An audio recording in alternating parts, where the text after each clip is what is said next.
Eu chutei a luz. Hello, my friends! Estamos aqui com o Fernandão, analista da Inside. Hello, Fernandão! Seja muito bem-vindo ao nosso canal. Muito obrigado pelo convite para esse canal maravilhoso que fala sobre muitos assuntos muito importantes. Yes! Roda a vinheta.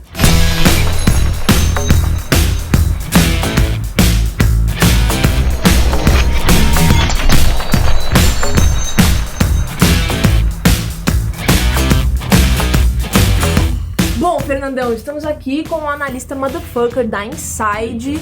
Inside é essa que indica vários ativos pra você.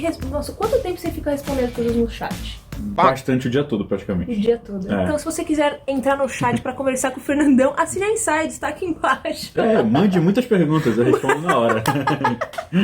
Fernandão, então bora falar sobre ações, sobre setores da Bolsa de Valores, porque o Fernandão é um analista muito incrível. Quantos anos você tem, Fernandão? 22. E você está fazendo o quê? Você está fazendo nada na sua casa e ele já tem 22 anos. É advogado e analista. Somos todos uns merdas, não é mesmo? Não, que isso, imagina. Bom, Fernandão, vamos lá. Vamos falar de alguns setores da Bolsa. Já que você é o cara que manja da Bolsa de Valores, vamos falar aqui que setores da Bolsa você curte mais para investir. De cara, logo? De cara. Os 3 setores que eu mais gosto. Então vamos lá. Primeiro, setor bancário. Não pode faltar. Por quê? Por quê? Porque bancos no Brasil são muito rentáveis. É um oligopóliozinho, né? É um negócio muito bom no Brasil. Vale muito a pena você ser banco. Se você quiser ser banco, entra no link aqui embaixo. Não, mentira. Mande a sua carta para o Banco Central. Não. Mas banco no Brasil é muito bom. É super rentável e tem muitos privilégios. Você prefere os bancos daqui do Brasil ou lá de fora? Daqui. Os bancos daqui são muito mais rentáveis porque aqui a taxa de juros é muito mais alta. Não só a taxa básica de juros, como a própria taxa que os bancos cobram das pessoas. Então o banco consegue lucrar muito mais no Brasil. O segundo setor que eu mais gosto é o setor de energia elétrica, que também é um setor muito perene, muito previsível. Eu gosto muito do setor porque as concessões são muito longas, então você consegue saber que a empresa não vai falir nesse meio do caminho. Então, é uma segurança a mais. E a receita das empresas também é super previsível. Porque como ela... Não muda muito, né? Não muda. Ela depende de uma regulação estatal. Então, o Estado dá essa segurança para a receita das empresas. Então, ela consegue ser previsível ao longo do tempo, de 30 anos, por exemplo. A não ser que dê um apagão. A não ser que deu apagão. E a não ser que deu apagão só para as empresas que são de distribuição de energia. Então tem 3 lá dentro, porque tem 3 segmentos dentro de energia elétrica. Comente mais. Então vamos lá. O primeiro segmento é o de geração de energia. Certo. Obviamente a energia precisa ser gerada por alguma empresa. Então tem uma empresa que é específica para geração de energia. Tem a empresa que faz a transmissão. Então ela pega lá da geradora e leva para as cidades. Certo. E tem a terceira, que é a de distribuição. Então essa empresa de distribuição que vai pegar da transmissora e levar até a sua casa para que você possa nos assistir aqui no YouTube. Então é tipo uma ponta a outra. Então alguém gera, aí alguém transmite para cá e essa pessoa distribui. Perfeitamente. Essa empresa distribui. É exatamente isso. Entendi. E dentro desse setor, esses 3 segmentos têm características diferentes, né? Por exemplo, o mais perene, o mais previsível desses 3 é o de transmissão. Por quê? O setor de transmissão, por mais que a empresa não esteja transmitindo muita energia de um lado ao outro, ela já tem uma receita que é pré-definida pelo órgão regulador. Então, ela independe se ela está transmitindo muito ou pouco, só vai depender mesmo dela ter a infraestrutura. Depois que ela faz lá aquela torre de transmissão de energia, já era, é só receber o dinheiro mesmo. Então, para ela é muito fácil ganhar dinheiro. Para a empresa de geração, o risco maior dela é, por exemplo, não chover. Uma empresa que lida com... Depende de fatores externos. Exatamente. Então, uma empresa que pega energia da água, ela precisa que tenha água. Então, ela precisa de chuva. Se não tiver chuva, não vai conseguir gerar energia. Entendi. E a empresa de distribuição de energia, ela depende dos fatores das pessoas. Então, você que está aí na sua casa, você paga a conta de luz, eu espero. Eu espero que você pague, que você não faça gato. Se você paga a sua conta de luz em dia, a empresa está lucrando com você, mas tem gente que não paga, tem gente que faz gato. Então, nessa hora... As pessoas que fazem gato, quem que paga essa conta? As outras pessoas que pagam a luz? As outras pessoas, todas as outras pessoas. Poxa, que legal, isso. né? Pessoal, por isso que a sua gato. tarifa de energia está tão alta, porque tem muita gente fazendo gato. Entendi. É isso. Então, só que mesmo assim, em fatores como, por exemplo, coronavírus, as pessoas ficaram sem renda, Então muita gente deixou de pagar a conta de luz. E isso é um problema especificamente da empresa de distribuição de energia. Então, tanto a transmissora quanto a geradora não tem problema nenhum. Se o pessoal não está pagando, nada mudou. Agora, para a distribuidora, isso é um problema. Então, entre os três, o mais arriscado seria o da distribuidora? Eu acho que sim, o mais arriscado seria o da distribuidora, até porque o risco que tem na geradora, apesar de ser um fator completamente externo à vontade dela, é algo que não acontece tantas vezes ao longo do tempo, né? É muito mais comum uma pessoa não pagar a conta de luz do que não chover. então o risco é menor. É mais fácil um ser humano errar do que São Pedro. Perfeito. Entendi. É isso. O terceiro setor que eu mais gosto é o de saneamento. Por que o de saneamento? Porque as pessoas precisam ter água encanada e precisam ter esgoto tratado também. Isso independe de qualquer coisa. Todo mundo faz cocô, não é mesmo? Todo mundo faz cocô e toma banho. Eu espero que as pessoas tomem banho. Se você ainda não tomou banho hoje, vai tomar banho. As pessoas que fazem gato não devem tomar banho também. Ah, é verdade. É verdade. Será que tem gato d'água, que é a pessoa que ela rouba a água do outro? Será que tem? Eu acho que é possível. Tem muita gente que mexe também no hidrômetro da casa, então desregula lá e aí conta muito menos do que ela consome de verdade.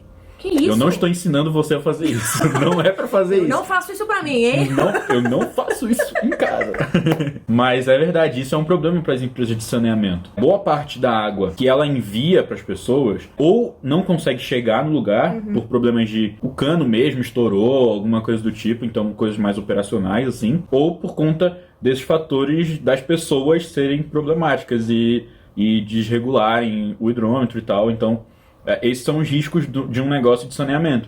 Mas, por outro lado, o negócio de saneamento é muito bom porque quanto mais pessoas estiverem aglomeradas, então, quanto mais prédios tiverem, melhor para a empresa de saneamento. Porque é só um cano que vai pro prédio. Não faz diferença para ela. Entendi. Então, quanto mais pessoas aglomeradas, melhor. Se a cidade for se diluindo, digamos assim, no espaço, isso é pior porque ela vai ter que ter Mais um cano, estrutura. vai ter uma estrutura maior para levar. Gastar mais grana. Exatamente. Agora, se todo mundo estiver aglomerando, que é o que está acontecendo no mundo, isso é melhor para a empresa de saneamento. E a empresa de saneamento também é bem previsível a receita, né? Porque não vai mudar. Não vai mudar. Não é porque a gente está tendo uma crise que as pessoas vão tomar menos banho, sei lá, né? Então, eu acho que isso não muda muito ao longo do tempo. Por isso que é bem seguro. Posso falar, velho? Fala. Eram os meus 3. Ô, louco. É muita sintonia, Muita né? sintonia. Que maravilhoso. E os setores que você não curte, que você acha que são os mais problemáticos, assim? Eu acho que o pior setor de todos é o de aviação civil. É um Podemos setor... ver aí no coronavírus que deu ruim. Deu ruim. Se você pensar em 5 empresas, por exemplo, que atuavam no Brasil há 20 anos atrás, todas foram boas. Todas não existem mais. Então, é um setor muito difícil de você investir, principalmente para longo prazo. A gente que investe para longo prazo, você não tem 20 anos. A empresa vai quebrar no meio do caminho. Ou então vai se fundir com outra, enfim, vai passar por reestruturações que é prejudicial ao acionista. Por que você acha que isso acontece?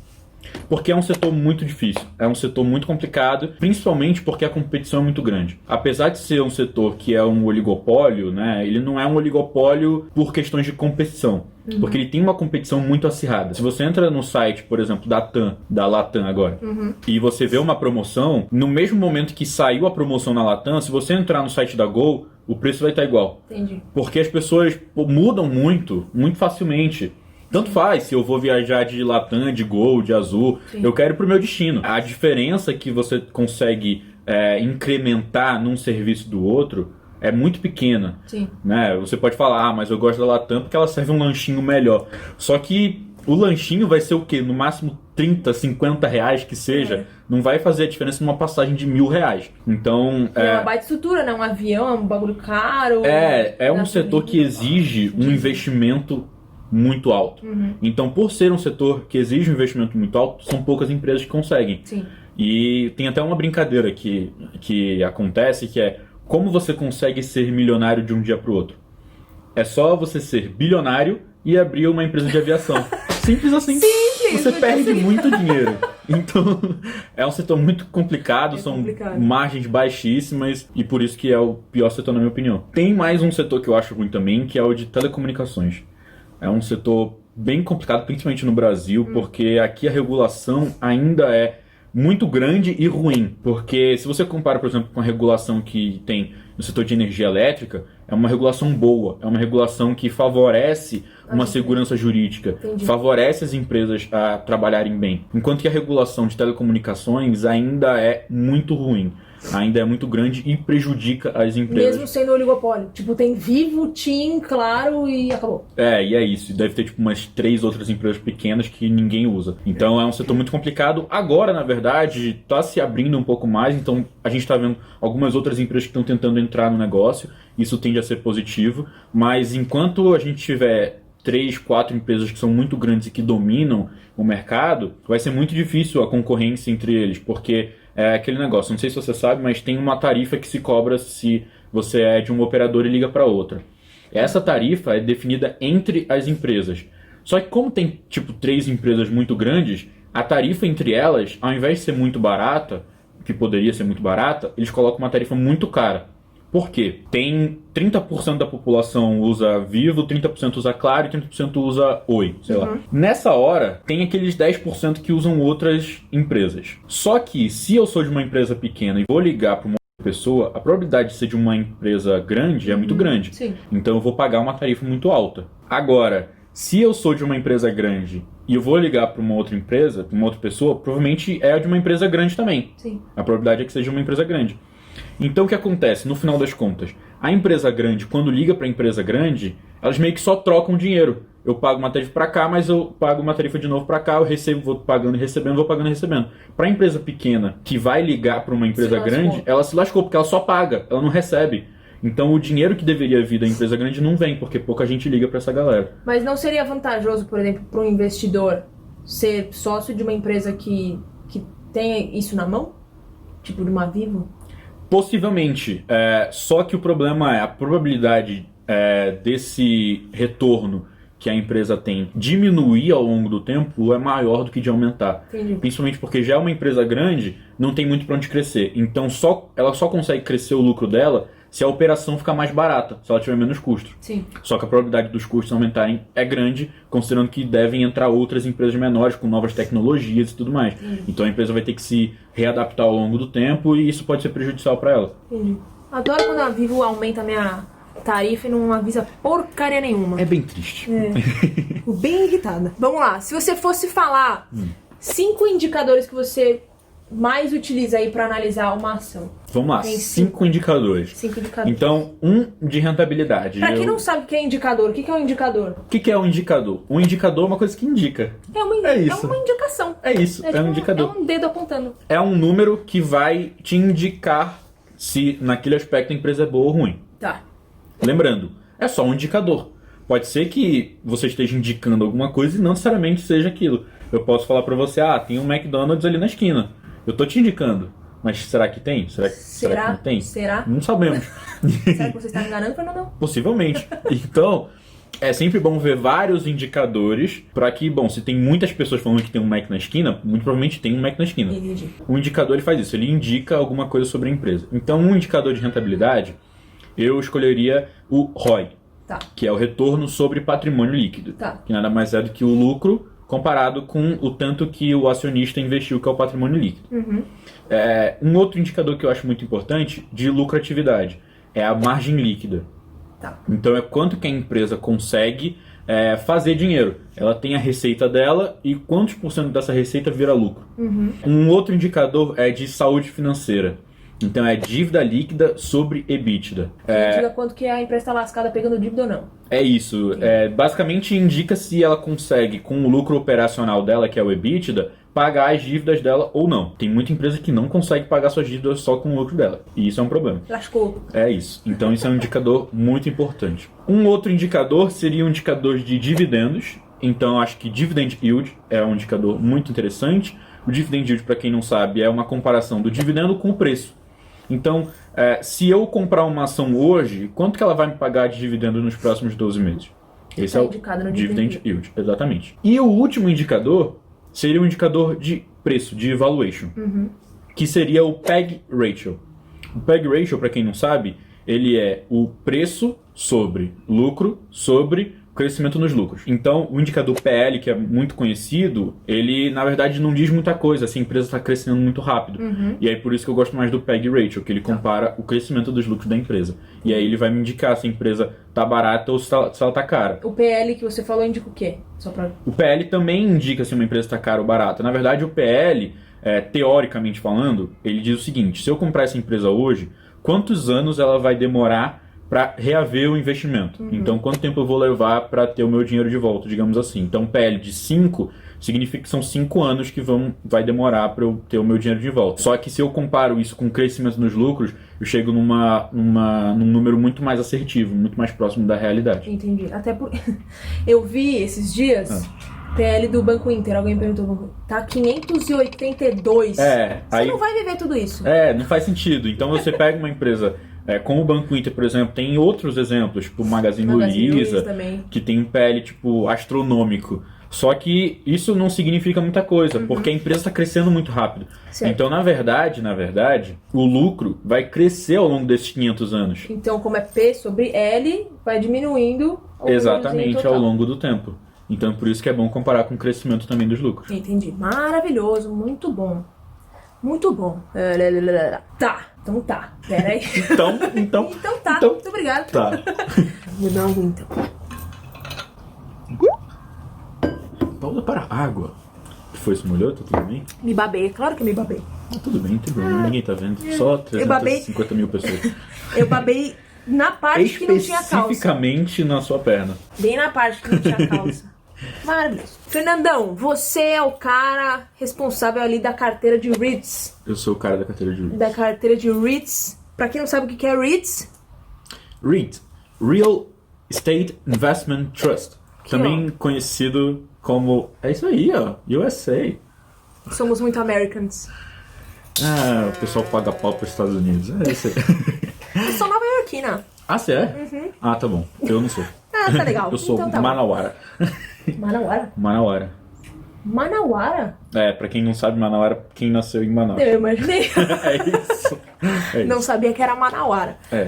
Então você é o cara responsável da carteira de REIT, que é tipo um fundo imobiliário. Um fundo imobiliário. É uma aproximação de um fundo imobiliário. Na verdade, ele é mais próximo ainda daquelas empresas aqui no Brasil que investem em imóveis. Então, o REIT, ele é uma empresa, não é um fundo. Então, isso, juridicamente falando, contabilmente falando, também faz uma diferença enorme. Mas, para você que vai investir, o que você tem que entender é uma empresa que investe em imóveis. Simples assim. Acabou. Então, é como se fosse um fundo imobiliário lá fora, sim. Tá. O fundo imobiliário aqui é o quê? Aqui a gente não explicou isso também. O fundo imobiliário, para quem não sabe, é um fundo, então, várias pessoas colocando dinheiro num lugar só, e aí um gestor vai lá e pega esse dinheiro e compra certos imóveis. E esses imóveis ele vai alugar e aí vai gerar uma renda, né, que vai ser distribuído para os cotistas. Maravilhoso. Tem uma galera que se junta e fala, pessoal, vamos juntar grana aí e investir nos imóveis. É isso, porque, por exemplo, eu não tenho condições alguma de comprar um prédio. Eu acho que eu também não tenho. Mas nem se fosse uma casa, nem um casebre. Se for um casebre, já é complicado pra mim. Nem aquele negócio feito de palha? Não dá. No máximo uma caixa de papelão e é isso aí. Agora, se eu juntar o meu dinheiro com o seu, com o do Pete, com o do Ricardo, com o do Rodrigo, com o de todo mundo que tá nos assistindo... Dá pra comprar um prédiozinho. Dá pra comprar um prédio. Dá. E é justamente isso que é um fundo imobiliário. Eu vou ter direito a uma lajota do prédio, mas tá ótimo. Aproximadamente é isso aí. É isso aí.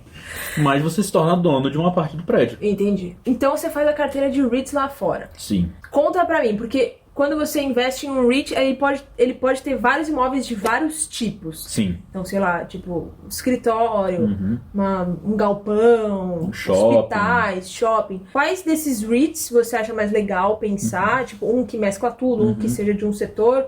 Comenta aí, tipo, você acha que um é mais problemático que o outro? Como que você vê essa... REITs. Como que eu vejo REITs? Como que você vê REITs? Bom, um setor que eu gosto muito de REITs lá fora é o setor de saúde. Porque aqui no Brasil a gente não tem muitos... na verdade, eu acho que tem um fundo imobiliário de hospital, que tem um hospital. Então é muito pouco. Lá, REITs de saúde, eles conseguem ter consultórios médicos, conseguem ter hospitais, conseguem ter asilo. Então é uma coisa muito diversificada, né? Então acho que... Não é só tipo um hospital. Não é um hospital. Porque aqui tem tipo um hospital. Tem fundo de um hospital. Exatamente. Entendi. Então lá fora os REITs, eles têm tipo 300 imóveis. Ao longo de todo... O que acaba diluindo bastante o risco, né? Muito. E também ao longo de todo o território norte-americano. Então é diversificado geograficamente também. Então acho que isso que é o mais legal. Todos os REITs, na verdade, eles têm muito mais imóveis do que os fundos imobiliários, né? Aqui você tem um fundo imobiliário que tem muitos imóveis, ele tem tipo 20. Lá, um REIT que tem muitos imóveis, ele tem tipo 2.000 imóveis. Então é muito diferente, né? A gente é muito atrasado. Muito inovato, né? A gente é muito principiante. Que tristeza. É isso. E justamente por isso que eu gosto tanto de REITs, porque como eles são bem diversificados, reduz o meu risco. Eu consigo investir em diversos imóveis ao longo de todos os Estados Unidos, às vezes até no mundo todo, porque tem alguns REITs que têm imóveis fora dos Estados Unidos. Então eu consigo diversificar meu risco. Animal. E o setor que eu mais gosto é o de saúde. De saúde. Tem algum que você não gosta? Não. Não. Na verdade, sabe uma coisa interessante? Lá fora tem REIT de prisão. Que isso? Tem REIT de prisão. Aí entrei num conflito interno agora. Aí você... Eu também entrei num conflito interno na hora que eu fui analisar. Eu pensei, bom, será que vale a pena? Será que não vai? Porque financeiramente falando é da hora. Porque meio que é o governo americano que paga. Então é tipo bem estável. Não vai sair dali, né? Tipo, pra construir uma prisão... Não vai ser o preso que vai pagar, obviamente. Seria uma boa ideia? Né? Seria uma boa ideia. Mas não vai ser o preso que vai pagar. Então, por conta disso, é bem perene. Só que é um setor mais complicado, né? De prisão. É uma coisa meio complicada mesmo. Pode ser que tenha uma rebelião e tipo quebre tudo. E aí o seu investimento vai por água abaixo. É verdade. Última pergunta. Eita. Setores lá fora, você encara do mesmo jeito como você encara aqui no Brasil? É totalmente diferente? O que você prefere? O que você não prefere? Lá fora... Os setores são muito mais consolidados, você tem muito mais ativo para investir. Eles são mais evoluídos, né? O Brasil é um grande neném. Bastante. A Bolsa de Valores lá é muito mais antiga, então você tem dados históricos para analisar as empresas. Aqui no Brasil, por exemplo, você tem uma empresa para cada setor na maioria das vezes, né? Você tem uma empresa de bebidas, que é a Ambev, né? Então tem diversos setores que só tem uma empresa. Porque o nosso mercado não é um livre mercado na sua essência, né? Então a gente está mais para uma Venezuela do que uns Estados Unidos, não é mesmo? Mais por aí mesmo. Mais para uma Argentina. Que tá caminhando para uma Venezuela. Exatamente. Então, no final das contas, vai surgir o quê? Venezuela no Brasil. Mas então, como lá fora tem muito mais empresa... É muito mais livre, tem muito mais concorrência. Você consegue analisar de uma forma um pouco diferente, né? Você vê cada setor com mais base de dados. Não então, tem assim, tanto estado no meio. Não tem tanto estado, a tributação é totalmente diferente, as empresas conseguem ser lucrativas em todos os setores. Dá então... pra abrir uma empresa muito mais fácil. E entrar na bolsa também é muito mais fácil. Para entrar na bolsa aqui no Brasil é caro, então lá fora é mais fácil. Você vê muitas empresas brasileiras que abrem capital lá fora, porque lá fora é mais fácil, mais barato, então é mais vantajoso. E também tem questão de liquidez das ações e tudo mais. Sim. Então, lá fora... Não é que a análise setorial vai ser diferente, né? Porque o setor é muito diferente. Os setores não tendem a ser muito diferentes assim. Mas a forma que você analisa, a base de dados que você tem acesso é diferente. Você consegue analisar muito melhor e ser muito mais preciso na análise. Aqui é bem difícil ser preciso na análise por conta de todos esses fatores. Entendi. Então acho que é isso. Obrigado, Fernandão. Muito obrigado por ter me chamado. Obrigado por todo o seu conhecimento ilustre aqui nesse canal maravilhoso. Perfeito. Eu estou muito agradecido de ter sido convidado e agradeço a todos vocês que nos assistiram. Se você quiser entrar no canal do Fernandão, desse analista maravilhoso, está aqui embaixo, chama-se E aí? Já investiu hoje? Fechou. Encerrou o vídeo assim? Como já investiu hoje?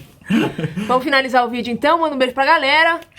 Então esse foi o vídeo de hoje, muito obrigado por ter assistido. Um Kiss, um Cash.